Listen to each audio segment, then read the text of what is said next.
बंगाली समाजाकडून साजरा केल्या जाणाऱ्या श्री श्री श्याम काली पूजा उत्सवाच्या दुसऱ्या दिवशी आयोजित रक्तदान शिबिरात हेमंत रासने प्रमुख पाहुणे म्हणून उपस्थित होते। हा कार्यक्रम RCM गुजराती शाळा फडके हाऊस चौक कसबा पेठ येथे संपन्न झाला। यावेळी माजी नगरसेवक विशाल धनवडे, दत्ता देवकर, गजराज चोक्सी, महेंद्र सोळंकी, अरविंद कोठारी, तुषार रायकर, पुणे शहर सार्वजनिक कालीपूजा कमिटीचे सेक्रेटरी सुब्रतो मुजुमदार, विनोद संतारा, खजिनदार अमर माझी, उपसेक्रेटरी अनुप माहिती, सदस्य महादेव माझी, सदस्य पूनमचंद्र दास, सदस्य संकेत मुजुमदार आदी मान्यवरांसह समाज बांधव मोठ्या संख्येने उपस्थित होते। याप्रसंगी विविध समाजोपयोगी कार्यक्रमांचेही आयोजन करण्यात आले होते। तसेच आदिती चक्रवर्ती, पार्थ दत्त, आनंदिता चंदा यांनी गायन कला सादर करीत उपस्थितांची मने जिंकली।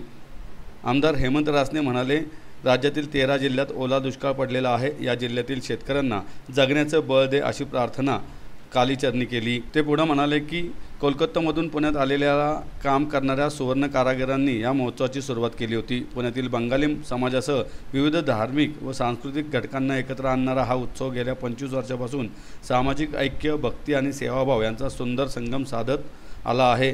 आज हा उत्सव पुण्याच्या मातीचा झाला आहे असं म्हटलं तर वावगं ठरणार नाही, असंही रासने यांनी यावेळी बोलताना सांगितलं। या रक्तदान शिबिरात 100हून अधिक बाटल्यांचे रक्तसंकलन करण्यात आले। बंगाली समाजाच्या वतीने गेले 25 वर्ष या ठिकाणी मातेचा उत्सव अतिशय भव्य प्रमाणात साजरा केला जातो। जवळजवळ 5 ते 10 हजार बंगाली कुटुंब या ठिकाणी या उत्सवात सहभागी होत असतं। इथे मातेचं दर्शन घेऊन त्या ठिकाणी प्रसाद आणि इतर सर्व कार्यक्रम, त्याचबरोबर समाजाचं आपण काहीतरी देणं लागतो या हिशोबाने रक्तदान शिबिर हे सुद्धा आयोजन हे बंगाली समाजाच्या वतीने या ठिकाणी केलं जातं। आज या मतदारसंघाचा आमदार म्हणून त्यांनी मला मातेच्या दर्शनाला या ठिकाणी बोलवलं। मातेचा दर्शन आणि आशीर्वाद मी घेतला। त्याचबरोबर मातेचरणी मी प्रार्थना केली की आज महाराष्ट्रामध्ये जे ओला दुष्काळामुळे माझ्या शेतकरी बळीराजा आहे, जो संकटात आहे, त्याला या संकटातून तू लवकरात लवकर बाहेर काढ।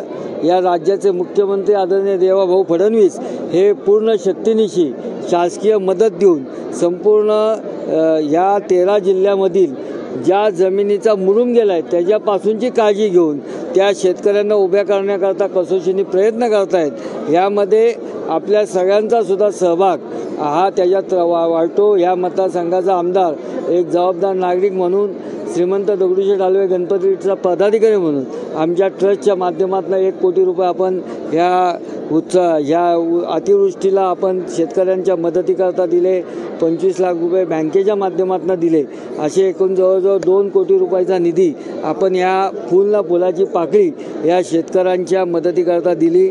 मी आपल्या माध्यमातून सर्व समाज बांधवांना ही विनंती करेल की आपण हा जो काश्मीरपासून कन्याकुमारीपर्यंत असणारा आपला देश आणि या देशामध्ये येणाऱ्या कुठल्याही संकटाला आपण सगळे मिळून सामोरं जातो। दिवाळी सण आपण मोठ्या प्रमाणात साजरा करतो। त्याचंच मूर्तिमंत उदाहरणमुळे बंगाली समाजाच्या देवीचा उत्सव हा 25 वर्ष या ठिकाणी आपण सगळे एकोप्याने साजरा करत असतो। आज सगळी धर्म, संस्कृती, परंपरा ही आपली सगळी इथं जपली जाते। अशीच जतन करत असताना समाजातील जो अडचणीतला असणारा आपला शेतकरी बांधव आहे त्याला सुद्धा मदत केली पाहिजे, त्याची सुद्धा दिवाळी गोड झाली पाहिजे।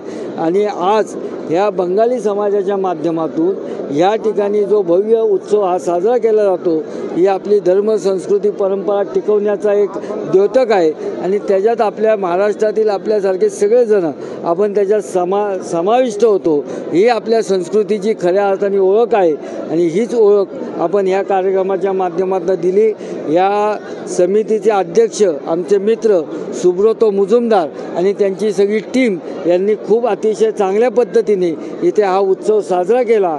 त्यांच्या या उत्सवात मातेचरणी मी प्रार्थना करतो की या महाराष्ट्रातील 13 कोटी जनता असेल, या देशाची 140 कोटी जनता असेल, तिला सुखी, समृद्धी, समाधानी ठेव। आईचा आशीर्वाद सगळ्या भारत मातेच्या पुत्रांवर तिचा आशीर्वाद राहून दे ही मी मातेच्या चरणी प्रार्थना केलेली आहे। आणि ह्या उत्सवाला मी मनापासून शुभेच्छा देतो।